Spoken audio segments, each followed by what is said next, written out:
미국 서부에 로키 산맥이 있습니다.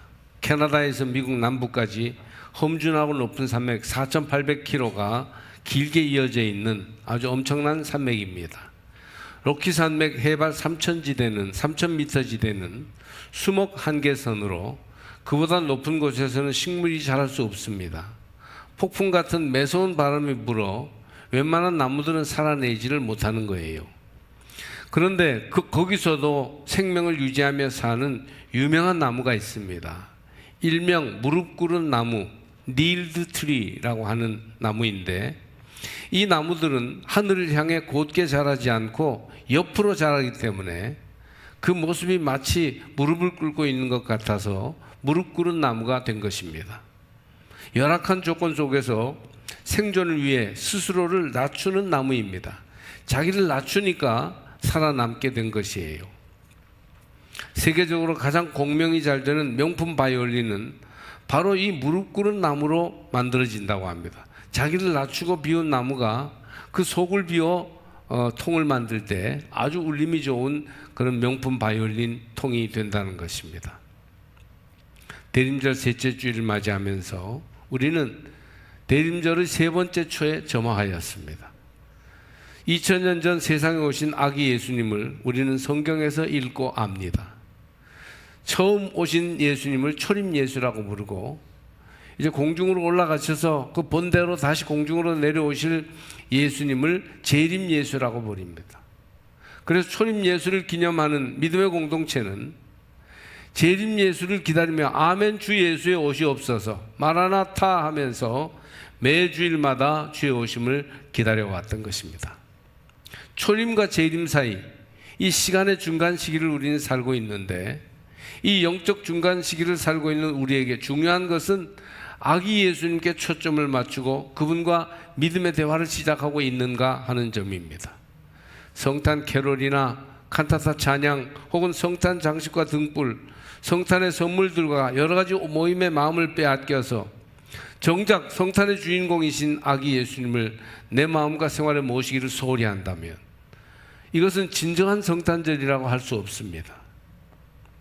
주님을 바라보십시오. 이 성탄절에 주님을 신뢰하십시오. 주님과 동행하시기를 바랍니다. 주님이 내 안에 오셔서 나를 다스리시면 내 안에 하나님 나라가 이루어져요. 주님이 내 마음을 다스리시면 마음 천국을 이룰 것입니다. 주님이 내 생활을 다스리시면 어떻게 될까요? 생활 천국이 되겠죠? 주님이 주인 되시는 가정, 가정 천국. 주님이 다스리시는 세상, 지상 천국이에요. 우리는 하나님 나라를 이 땅에 펼치고자 부름받은 하나님의 백성들입니다. 주님은 자기를 비우시고 낮아지셔서 몸을 입어 세상에 오셨어요. 닐드 트리, 자기를 무릎을 꿇고 생존하고 생명을 전해주었던 나무처럼 그렇게 주님은 자기를 낮추시고 비워지셔서 신적 생명을 이 땅 위에 주신 것이에요. 원래 하나님은 절대자이고 영원 초월하시고 전능하십니다. 우리 인간은 그에 비해서 일시적이고 상대적이며 스스로 설 수 없는 무력하고 허무한 존재예요. 강아지나 짐승들은 태어나면 바로 툭툭 털고 걸어다니지만 우리는 1년 동안 먹이고 입혀야만이 겨우 띄엄띄엄 걷습니다. 이렇게 연약한 인간이 하나님과 함께 할 수 없어요. 하나님은 너무 강하고 완전하고 위대하신 분이기 때문이에요. 하나님이 그냥 우리에게 임하시면 우리는 감당할 수 없어서 미치거나 죽어버리고 말 것입니다. 하나님이 워낙 크시고 위대하시고 초월하시기 때문입니다. 제가 사는 아파트 목자관은 고층이죠. 그런데 단 음식에 날파리 같은 게 날아와요. 그 높은 데를 어떻게 날아오는지 참 신기합니다. 그런데 날파리가 아무리 멋지게 높은 곳을 날아와도 인간과 대화를 나누거나 음악 감상을 같이 했다는 얘기는 들어보지 못했습니다. 영화를 같이 보는 날파리가 있다는 얘기도 들어보지 못했어요. 날파리의 세계로는 인간을 이해할 수 없고 소통할 수 없기 때문이죠. 이렇게 위대하고 초월하신 하나님은 인간과는 영원한 타자시죠. 제약이 많고 무력한 육신이 우리 인간인데 어떻게 하나님을 모실 수 있겠어요? 그런데 하나님이 우리 인간과 만나고 대화하고 인간과 같이 살기 위해서 육신이 되셨다는 것이에요. 하나님이 인간과 대화하고 동행하고 같이 살기 위해 몸을 입으셨습니다. 요한복음 1장은 말씀이 사람이 되었다 이렇게 표현하지 않고 말씀이 육신이 되었다, 말씀이 육신이 되어 우리 가운데 거하심에 라고 합니다. 하나님과 동등한 존재, 존귀하고 영원하신 로고스가 비천하고 허술한 육체로 된 것을 분명하게 표현한 것입니다. 하나님이 육체가 되셨습니다. 인간과 대화하고 함께 일하고 함께 노래하고 함께 살기 위해서이죠. 인간을 사랑하시기 위해 인간이 되셨습니다. 이것이 놀라운 기적이요, 인간을 향한 하나님의 놀라운 사랑이에요. 이것을 화육 혹은 성육신이라고 하는데 아주 중요한 교리입니다. 우리가 많이 익히 알지 못하고 지나가는 교리죠. 바울은 빌립보에 보낸 편지에서 이 성육신 화육의 의미를 아주 아름답게 노래합니다. 빌립보서 2장 6절에서 8절까지. 그는 근본 하나님의 본체시나 하나님과 동등됨을 취할 것으로 여기지 아니하시고 오히려 자기를 비어 종의 형체를 가지사 사람들과 같이 되셨고 사람의 모양으로 나타나사 자기를 낮추시고 죽기까지 복종하셨으니 곧 십자가에 죽으심이라. 인간을 향한 하나님 사랑의 전반부는 몸을 입으신 것이에요. 자기를 낮추시고 비우셔서 몸을 입으셨어요. 육체가 되셨습니다. 영원한 하나님과 동등한 위대하신 절대하신 분이신데도 스스로 몸을 입어서 육체가 되신 것이에요. 우리와 대화하시고 동행하시며 동역하십니다. 우린 예수님의 생애와 가르침을 성경을 통해서 봅니다. 살아계셨던 인류 역사 속에 오셨던 분이시죠. 그런데 그분 속에서 우리는 하나님을 만나게 되는 것입니다. 그래서 우리는 아무리 혼자라도 외롭지 않고 아무리 가진 것이 없어 적들에 둘러싸여 있어도 두렵지 않으며 아무리 재앙과 위험이 들이쳐도 피할 길을 찾을 수 있습니다. 하나님이 우리와 함께 하시기 때문입니다. 몸을 입고 오신 하나님, 성육신하신 아기 예수님은 성장하셔서 때가 되셨을 때 인류를 위해 인간을 구원하시려고 고난당하시고 십자가를 지십니다.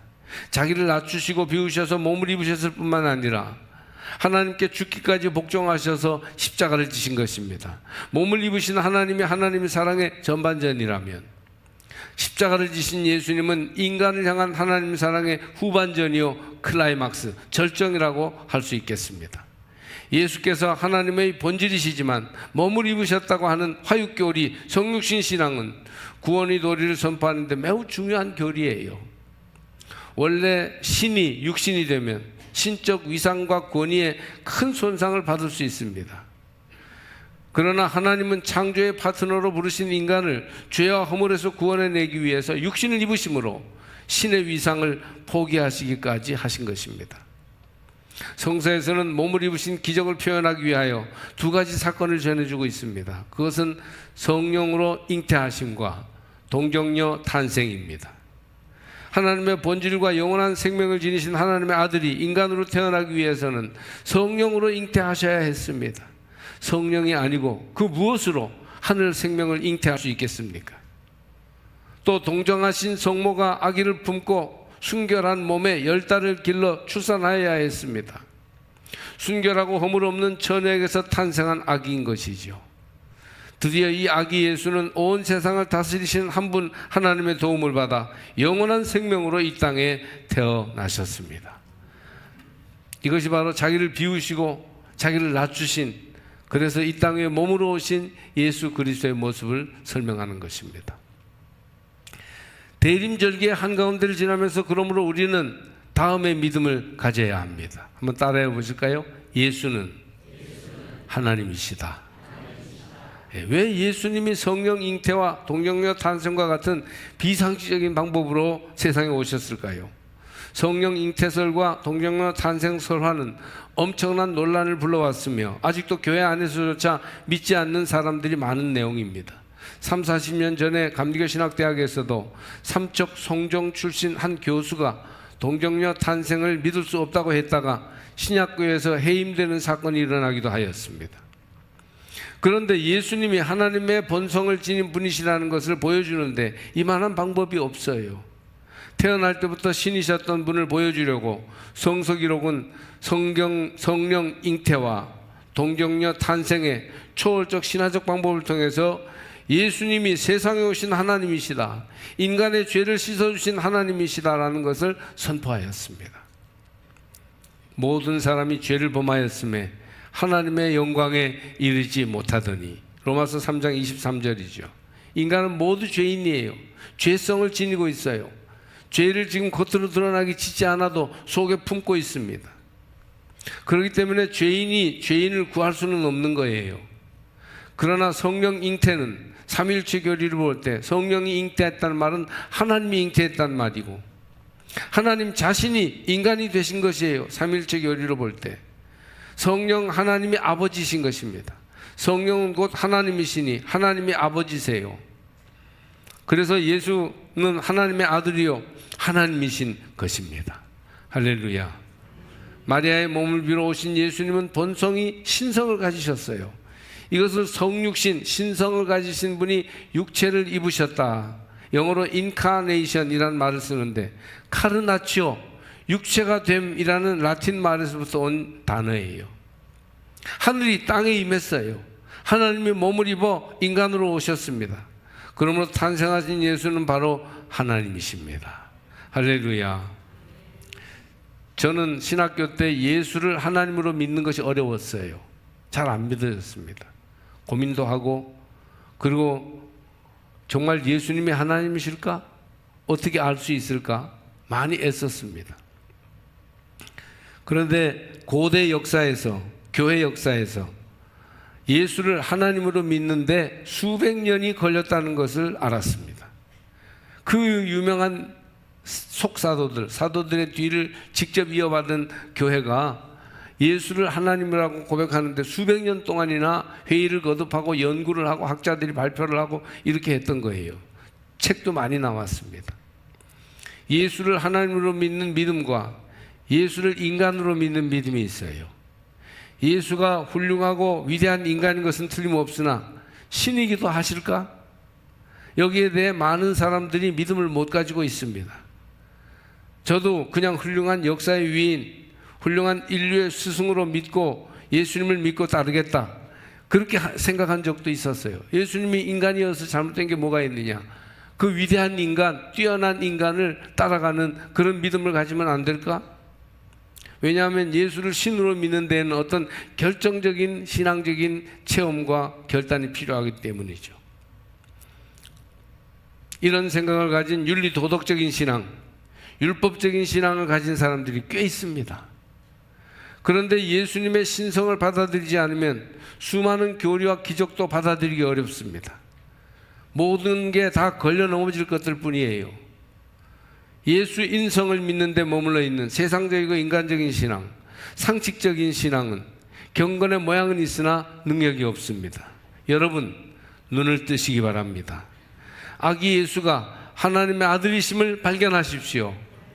성령 잉태와 동정녀 탄생의 이야기를 통해서 성경이 우리에게 말씀하고자 하는 것은 예수는 하나님이라는 사실이에요. 그러므로 예수는 훌륭한 인간, 위대한 인물인 것은 틀림없지만 단순히 인간이 아니고 또한 진실한 하나님인 줄 믿습니다. 이런 믿음을 가져야 합니다. 하나님이신 아기 예수께 경배할 때 비로소 믿음의 세계가 활짝 열릴 것입니다. 영접하는 자, 곧 그 이름을 믿는 자들에게는 하나님의 자녀가 되는 권세를 주겠다고 하셨습니다. 예수가 하나님임을 믿고 영접하는 자는 하나님의 자녀가 될 수 있다는 것이죠. 14절 하반절은 이렇습니다. 우리가 그의 영광을 보니 하나님의 독생자의 영광이요 은혜와 진리가 충만하더라. 예수가 하나님이심을 깨닫게 되면 예수 안에서 하나님과 동행하는 삶을 살아가게 됩니다. 그리하여 은혜와 진리가 충만한 삶이 됩니다. 하나님이 우리와 함께 하심을 믿는 임마누엘의 믿음을 가지게 되는 것입니다. 사도 요한은 3년 동안 예수님과 동행했어요. 예수님의 모든 모습을 다 보았을 것입니다. 남루한 옷을 입고 배고파 하시는 모습도 보았고 슬퍼 눈물 흘리는 모습도 보았으며 성전에서 화가 나서 장사꾼들을 내어 쫓으시던 것도 기억했습니다. 예수님은 제자들이 마지막에 다 떠나버리는 실패한 지도자였어요. 마음에 쓰라림이 있으셨죠. 그러나 주님과 동행하면서 요한은 하나님의 영광을 보았습니다. 할렐루야. 요르단의 압둘라 왕은 변장을 하고 공공장소를 시찰하는 것으로 유명했습니다. 일반 시민과 대화하고 그들이 무엇을 생각하는지를 알아보고 공무원들의 근무 태도를 점검하기 위해서 왕의 복장을 다 버리고 경호하는 사람들 다 물리치고 그냥 일반 시민처럼 이렇게 가리고 사람들이 있는 곳을 방문했던 것이지요. 왕은 그들이 백성들에게 어떻게 봉사하는지를 알아보려고 정부기관과 병원들을 방문했습니다. 압둘라 왕이 백성들 속에 들어가 그들과 함께 하면서부터 공무원들과 병원 직원들이 모든 사람들을 극진히 대접하기 시작했다고 합니다. 이 사람이 왕일까? 저 사람이 왕일까? 알 수 없었기 때문이죠. 변장을 한 왕이 군중 속에 들어와서 민정을 살피니 왕이 백성들의 삶을 복되게 할 수 있었던 것 같이 예수님이 하나님과 동등한 분이시지만 하나님이시지만 사람들 속에 와서 육체가 되어 종처럼 낮아지니까 임마누엘 하나님이 우리와 함께 하신다 하는 삶이 계속될 수 있었던 것입니다. 할렐루야. 인생의 주인이시오 역사의 주관자이신 하나님을 잃어버린 이 세대는 하나님을 되찾아야 합니다. 그분을 끝까지 놓치지 말고 생활 속에서 찾아내어 동행하시기를 바랍니다. 믿는다는 게 뭐겠어요? 하나님과 동행하는 것입니다. 하나님과 동행하는 일상의 삶과 내 교회에서 드리는 정규 예배에서 독생자의 영광을 보는 게 믿음이에요. 하나님이 육신으로 오셨고 거대하게 흘러가는 인류 역사의 한 대목 지금 내 생활 내 문화로 찾아오셨다는 것을 깨닫고 그분과 동행하고 그분과 함께 생활하는 것 이게 믿음이죠. 밥을 먹고 잠을 자도 예수와 함께 노래를 부르고 운동을 해도 예수와 함께 하는 것이 믿음이에요. 보라 하나님의 어린 양이로다. 요한이 강가에서 예수님을 만나 외쳤던 것처럼 내가 부르고 말씀을 따르는 예수님에게서 하나님의 영광을 보고 하나님과 동행하는 것이 믿음입니다. 지금 여기에서 구세주 예수를 만나시기를 바랍니다. 은혜와 진리가 충만하였다. 육신을 입고 인간과 동등해지신 예수님과 동행함으로 여러분이 하나님의 신성을 닮아가는 사람들이 되기 바랍니다. 왜 영원하신 신이신 하나님이 왜 육체를 입고 우리와 같이 되었나? 우리와 대화하시고 우리를 인도하시고 우리와 동행하시며 우리를 구원하시기 위함입니다. 아기 예수가 은혜와 진리의 충만이 되십니다. 충만함이란 신성의 완전 계시를 말합니다. 영지주의자들 같은 이단은 몸을 입으신 예수를 하나님으로 인정하지 않습니다. 육신이 되신 예수는 신성의 일부일 뿐이었습니다. 그러나 요한은 몸을 입으시고 우리와 동행하시는 예수는 은혜와 진리의 충만함이라고 선포합니다. 요즘도 구원파 이단 그런 이단들은 예수 그리스도의 현재성, 육체성을 충분히 인정하지 않기 때문에 이단이 되는 사람들이에요.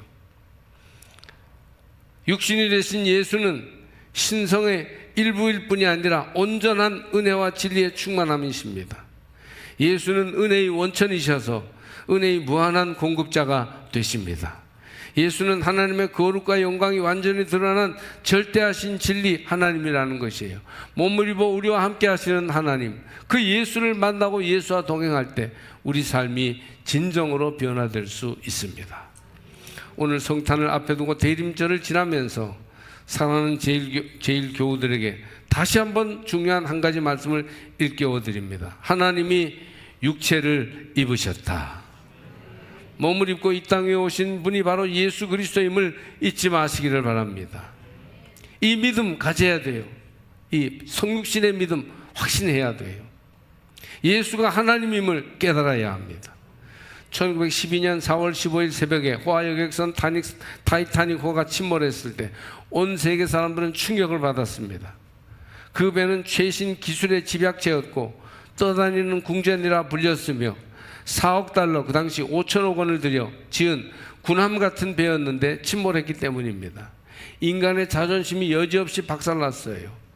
이 침몰 사고로 711명만 살고 1517명은 일거에 수천 미터 바다로 배와 함께 가라앉고 말았습니다. 비싼 돈을 내고 세계 최고 시민들이 1517명이나 하루아침에 죽었습니다.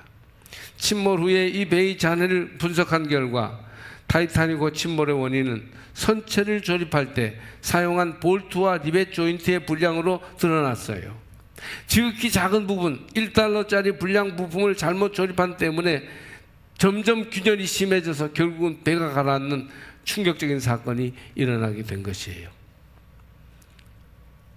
하나님이 인간의 몸을 입으셔서 예수님이 되셨다는 이 성육신 교리가 대형 타이타닉호의 리벳 조인트 부품처럼 중요하다고 믿습니다.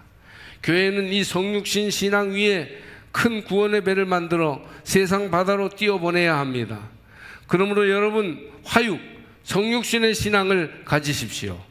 하나님의 본체이시지만 하나님과 동등됨을 취할 것으로 여기지 아니하시고 자기를 비워 종의 형체를 가지사 자기를 낮추시고 죽기까지 복종하셨습니다. 여기에 신앙의 핵심 가르침이 있습니다. 하나님과 동등됨을 취하지 않고 자기를 비워 종의 형체를 가지신 것이에요. 이것은 단순한 겸손이나 착함이 아니에요. 이것을 겸비의 기독론이라고 합니다. 자기를 비우실 뿐만 아니고 종이 되신 것, 자기를 종으로 삼으신 것이에요. 겸손을 넘어서 인간을 사랑하시기 위해서 스스로 비천해지신 예수님을 말하고 있습니다. 여기에 기독교 사랑의 방법이 있고 예수 그리스도 제자들이 예수 따라가는 방법이 있어요. 자기를 비워 종의 형체를 가지는 것입니다. 하나님과 동등하신 예수 그리스도가 몸을 입으심으로 우리와 함께 하시며 구원을 이루신 것처럼 위대한 일들이 실패의 낮은 자리에서 새롭게 시도함으로 이루어질 때가 많습니다. 우리도 낮아지고 비워짐으로 구원을 이룰 수 있을 것입니다. 에디슨은 일정 전압에도 견디는 필라멘트를 발명하기 위해 13개월이나 계속 연구했어요. 제자가 말했습니다. 선생님, 11만 번이나 실패했는데요. 그러자 에디슨은 실패는 무슨 실패? 이렇게 하면 안 된다는 11만 가지 방법을 알아낸 걸세 하였습니다. 결국 실패하고 또 실패함으로 낮아진 에디슨은 그 자리에서 계속 연구하여 필라멘트를 발명해서 인류에게 줄 수 있었습니다. 미국의 트루먼 대통령은 38세에 빚을 지고 많은 빚을 지고 일자리를 잃었습니다. 그러나 23년 후에 60세가 될 때 미국의 대통령이 될 수 있었습니다. 가장 낮은 곳으로 내려갔다 왔으므로 그는 훌륭한 대통령이 되었습니다. 작곡가 요셉 하이드는 800개의 곡을 작곡했는데 가장 유명한 오라토리오 천지창조는 66세 때 800번이나 반복하여 작품을 써본 후에야 탄생한 작품이라고 합니다. 완전히 자기를 종으로 낮춰서 갈아 넣어서야 최고의 작품이 탄생한 것입니다. 레오나르도 다빈치가 그린 최후의 만찬은 모르는 이가 거의 없을 정도의 작품인데 8년 동안 2000번이나 스케치하고 지우다가 그린 결과였습니다. 여러분, 낮추십시오. 자기를 비우시기 바랍니다. 이것이 살아계신 하나님 예수 따라가는 길인 줄 믿습니다.